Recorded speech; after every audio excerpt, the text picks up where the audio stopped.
소신경하심으로 우리의 신앙을 하나님 앞에 고백합니다. 나는 전능하신 아버지 하나님, 전지의 창조주를 믿습니다. 나는 그의 유일하신 아들 우리 주 예수 그리스도를 믿습니다.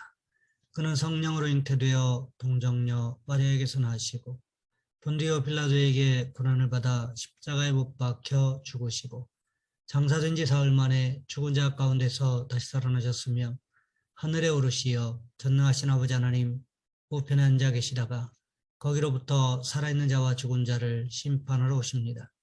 나는 성령을 믿으며 거룩한 공교회와 성도의 교제와 죄를 용서받는 것과 몸의 부활과 영생을 믿습니다. 아멘. 찬송가 336장입니다.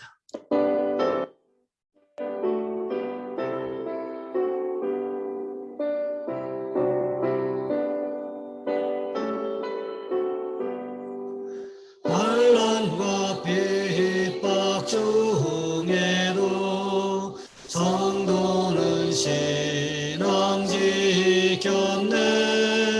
이 신앙 생각할 때에 기쁨이 충만하도다. 성도의 신앙 따라서 죽도록 충성하겠네. 옥중에 매인 성도나 양심은 자유 얻었네. 우리도 고난 받으면 죽어도 영광 되도다.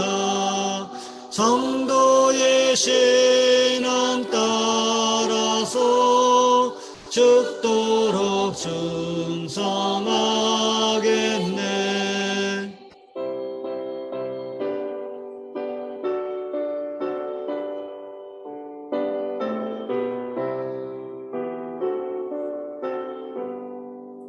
성도의 신앙 본받아 원수도 사랑하겠네. 인자한 언어 행실로 이 신앙 전파하리라. 성도의 신앙 따라서 죽도록 충성하겠네.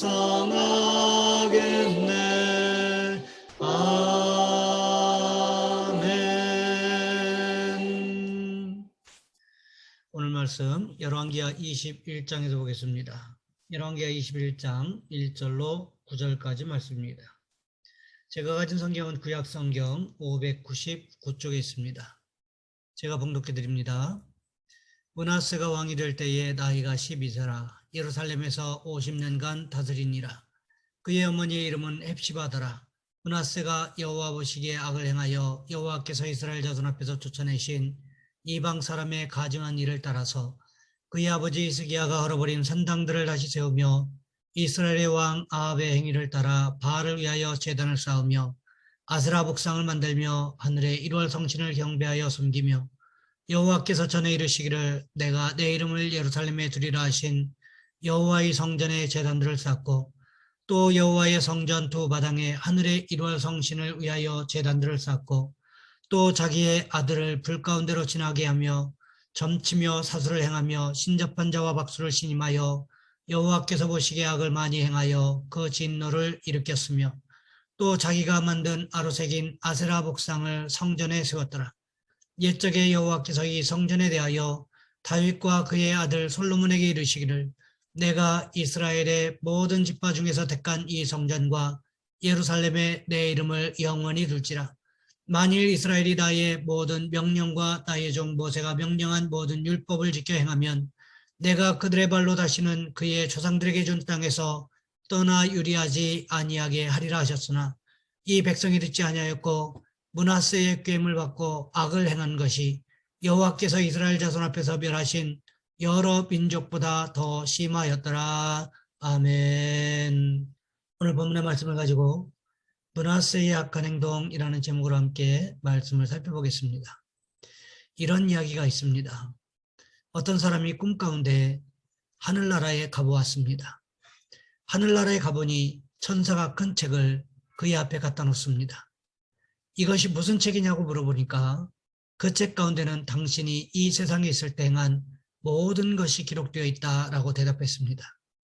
첫 장을 들추니까 글자로 가득 쓰여 있는 것이 보였습니다. 이것은 무슨 기록입니까? 하고 물으니까 천사가 대답하기를 당신이 세상에 살 때 행동으로 지은 죄입니다 라고 합니다. 그 다음 둘째 장을 들춰보았습니다. 그런데 그 속에는 첫 장보다 더 잔 글씨로 가득 쓰여 있었습니다. 이것은 무슨 기록입니까? 하고 물어보니까 천사가 대답하기를 이것은 당신이 세상에 살 때 말로 지은 죄들입니다 라고 합니다. 말로 지은 죄는 행동으로 지은 죄보다 더 많은 모양입니다. 그 다음에 셋째 장을 들여다보니 둘째 장보다 더 잔 글씨로 더 많이 기록해 놓았습니다. 이것은 무슨 기록입니까? 하고 물으니까 천사의 대답이 이것은 당신의 마음 가운데 생각으로 지은 죄입니다 라고 했습니다. 생각으로 지은 죄가 더 크다는 거지요. 그리고 또 한 장을 들춰보니 이것은 글자가 전혀 보이지 않고 새카맣습니다. 이것은 무엇입니까? 하고 물으니까 이것은 당신의 마음입니다 하고 천사가 대답했습니다. 예레미야 17장 9절에 무엇이라고 하셨는지 기억하십니까? 만물보다 거짓되고 심히 부패한 것은 마음이라고 했습니다. 예수님께서도 마태복음 15장 19절에 마음에서 나오는 것은 악한 생각과 살인과 간음과 음란과 도적질과 거짓 증언과 비방이니라고 했습니다. 왜요? 마음이 부패했기 때문입니다. 인간성이 부패했기 때문입니다. 사도 바울이 로마서 1장에서 지적한 바와 같이 인간성이 부패함으로 인간의 지성이 어두워졌습니다. 인간의 정서와 감정, 생활도 더러워졌습니다. 인간의 의지도 부패하고 약해졌습니다. 오늘 본문에 보시면 히스기야의 아들 므낫세에 대하여 기록하고 있습니다. 우리는 언뜻 생각하기에 아버지가 하나님 앞에 정직하게 살려고 노력했던 므낫세였으니까 그래도 신앙교육은 잘 시켰겠지 이렇게 추측할 수도 있다는 거지요. 하지만 전혀 그렇지 않았던 것을 볼 수 있습니다. 오늘 본문 2절과 3절 말씀에 보시면 이렇게 기록하고 있습니다.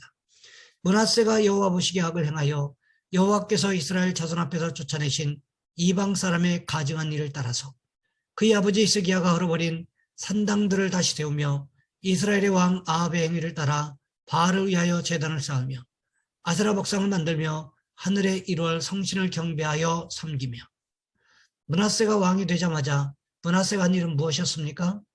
여호와 보시기에 악을 행했다고 기록하고 있습니다. 가만히 생각해 보시기 바랍니다. 므낫세가 몇 살에 왕이 되었습니까? 12살에 왕이 되었습니다. 그렇다면 므낫세가 왕이 되었음에도 불구하고 12살에 자기 혼자서 모든 것을 다 결정하고 이끌어갈 수 있었겠습니까? 그렇지 않았겠지요. 누군가가 옆에서 도와주어야 하는데 결국 그 도와주는 사람들의 잘못이 있었을 것이다.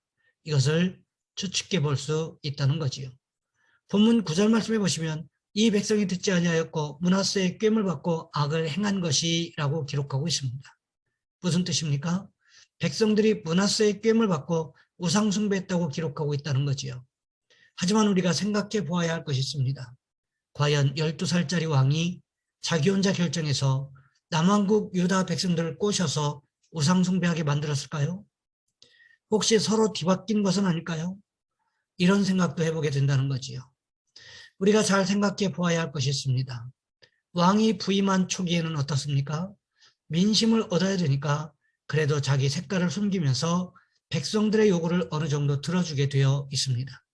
그런 측면에서 본다면 므낫세가 우상 숭배하게 된 것이 백성들의 눈치를 보면서 그들의 마음을 얻기 위해서 했던 것이 아니었을까 하는 추측을 해보게 된다는 거지요. 히스기야 시대에도 이미 유다 백성들의 마음은 어디에 있었을까요? 우상 숭배에 있었다는 거지요. 히스기야 왕의 아버지가 누구였습니까? 아하스 왕이었습니다. 아주 극심하게 우상 숭배를 했던 왕이지요. 그 다음 왕이 히스기야였습니다. 히스기야가 워낙에 강하게 종교 개혁을 밀어붙이고 또 하나님만을 섬기라고 백성들에게 강요하다시피 했기 때문에 유다 백성들이 반대할 수가 없었다는 거지요. 우리가 보기에는 히스기야가 정상적이라는 생각이 들지만 유다 백성들 보기에도 과연 그랬을까요? 이미 아하스 왕 때에 우상숭배를 통하여 나라가 부강해지고 또 군사적으로도 강성함을 경험하지 않았습니까? 그런데 히스기야가 하나님을 경외한다고 하면서 외국과의 교류도 끊어버림으로 인하여 국가 경제는 점점 힘들어졌습니다. 거기에다가 하나님만 의지해야 한다고 하면서 국방에는 별로 신경 쓰지 않았습니다.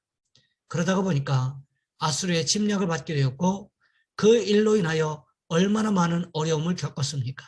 그렇다면 유다 백성들이 무슨 생각이 들었을까요? 히스기야는 안 돼. 이렇게 해서는 우리나라가 잘 살 수 없어. 이런 생각이 왜 안 들었겠느냐는 거지요. 그래서 히스기야 왕이 죽자마자 어떻게 했을까요?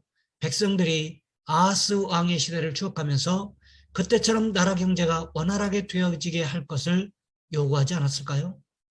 거기에다가 다른 나라들처럼 강력한 군대를 소유하는 것을 요구하지 않았겠습니까? 그러다가 보니까 12살짜리 왕, 아무것도 혼자서는 결정할 수 없는 어린 왕 므낫세가 결국 우상숭배할 수밖에 없게 되었다는 거지요. 어쩌면 므낫세에게는 다른 선택지가 없었을 것입니다. 왜 그렇습니까? 이제 집권 초기에 백성들의 마음을 잘 얻어야만 성공적으로 나라를 잘 다스려갈 수 있기 때문에 그랬을 것입니다.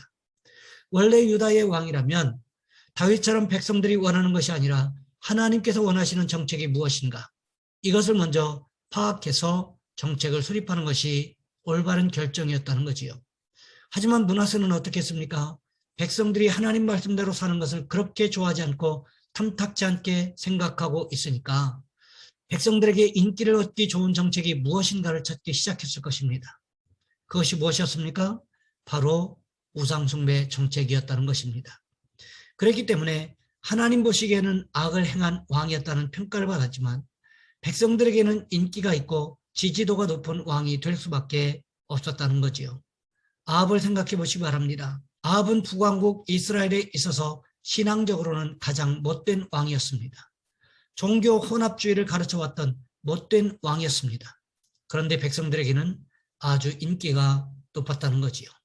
경제가 부강해지고 다른 나라가 침략해 들어오는 것이 아니라 군대를 동원하여 다른 나라를 공격할 수 있을 정도로 군사력도 매우 좋은 상태에 있었다는 거지요.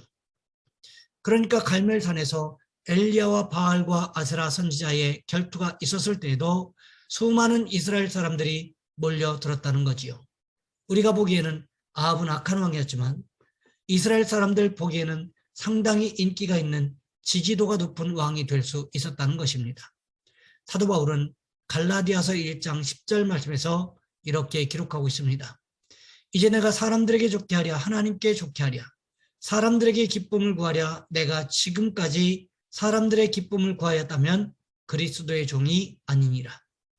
결국 므낫세를 평가해 본다면 악한 행동으로 인하여 사람을 기쁘게 했던 왕, 그러니까 하나님의 종이 아니었던 왕이라고 평가해 볼 수 있다는 거지요. 우리는 그렇게 해서는 안 된다는 거지요. 하나님을 기쁘시게 하는 삶을 살아가는 모습이 있으시기를 주님의 이름으로 부탁을 드립니다. 이 시간 우리 한 목소리 함께 기도하겠습니다. 하나님, 우리는 우리를 기쁘시게 하는 삶을 살아가는 것이 아니라 하나님을 기쁘시게 하는 삶을 살아가게 도와주옵소서. 또한 기도하실 것은 환우들을 위하여, 기저질환자들과 환자들을 위하여 영적으로 육적으로 강건함을 달라고 이 시간 우리 주여 한번 간절히 부르신 후에 한 목소리 함께 기도합니다. 주여, 사랑의 하나님, 우리를 도와주시기를 원합니다.